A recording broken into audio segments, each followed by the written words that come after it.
The phrase crawl before you walk and walk before you run is both figurative and literal. We literally mean that we need to own, teach, educate, and master crawling to ourselves before we go into the walking and even the running world. Crawling is so crucial because it is the base of every other way that we can move forward through time and space. Crawling and walking are very much the exact same thing. The only difference is that walking happens in an upright fashion, but the actual movement of our bodies cannot be more similar. So if there's anything in our crawling that is missing or we have some kind of movement errors, 100% it's going to show up in our walking. In the crawling world, we have our hands, knees, and a lot of ground support where we can take a load off because our hands are supporting me, my knees are supporting me, my hips are supporting me, and I can really feel this kind of snake-like movement happening within my whole body.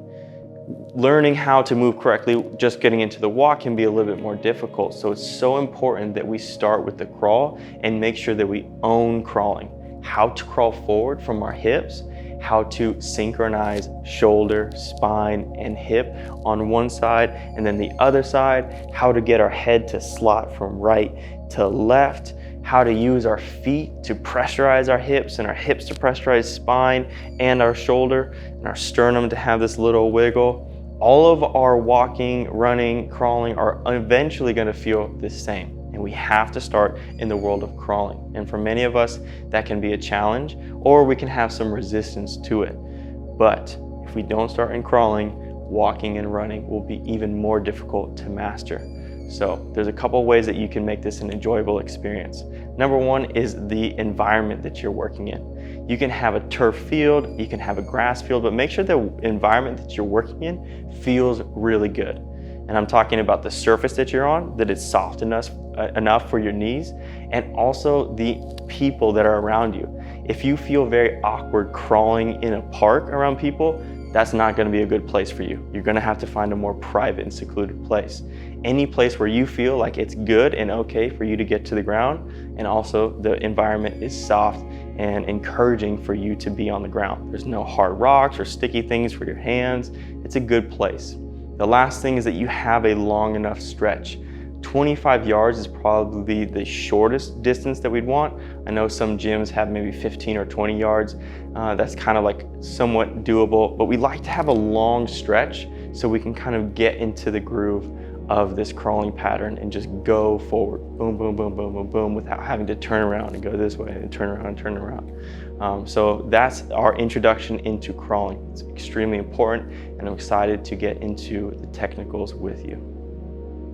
All right, we're talking about crawling. How to get into this crawling, we're gonna go through a very specific setup just because it can get confusing, right, left, which hand where for this crawling. We're gonna start in the seiza position for our start. Hands are gonna be right in front of our knees. I'm gonna take my right hand forward and my right foot back.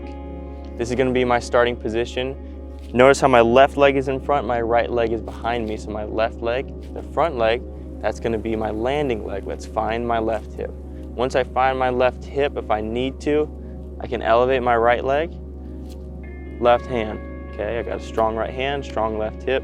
This is gonna be my base of support right here, left hip. From my left hip, I'm gonna drive and switch. Left hand, right hip. I'm gonna find my right hip. If I need to, I can elevate this left leg. Okay, there's my base of support. Strong right hip, left hand. Making sure that my head is right over this landing leg. And then I'm gonna go to the other side. Boom, find the same thing, and then continue this motion. So I'm stacking skills. Skill of landing on the hip, skill of taking my head to one side, and balancing. Boom. If I turn around, you'll notice some very critical things about this crawling. I'm gonna take my right hand, put it forward, right leg, put it back, and I'm gonna be balancing in this left hip. Feet can be down or toes in. Both are good options. Know both worlds. Notice how my head is gonna be pulled to the left. I'm gonna do that by taking my left shoulder and trying to get it to my left hip. I'm gonna feel my spine and my shoulder compressing down, left hip. There's my balance of support. take it for a ride. Notice how I went from the right side to the left side to the right side. That's my spine going bend this way to bend that way. Load this right hip, go to the left side. The hand that's in front is going to be in a corner, so think about a punch. Coming this way, the bony part of my elbow is going to be flaring out. For my landing arm, bony part of the elbow is going to be tucking in. So I'm going to have my spine that's doing that.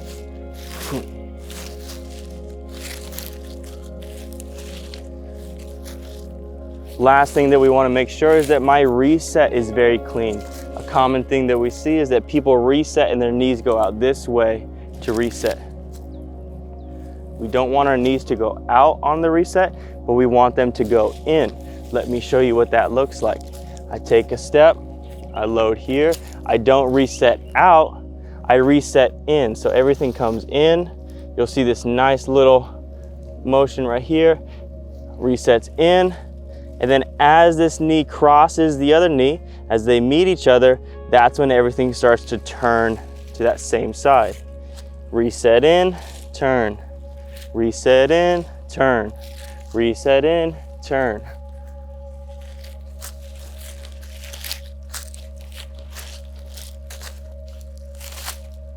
This is your baby crawl.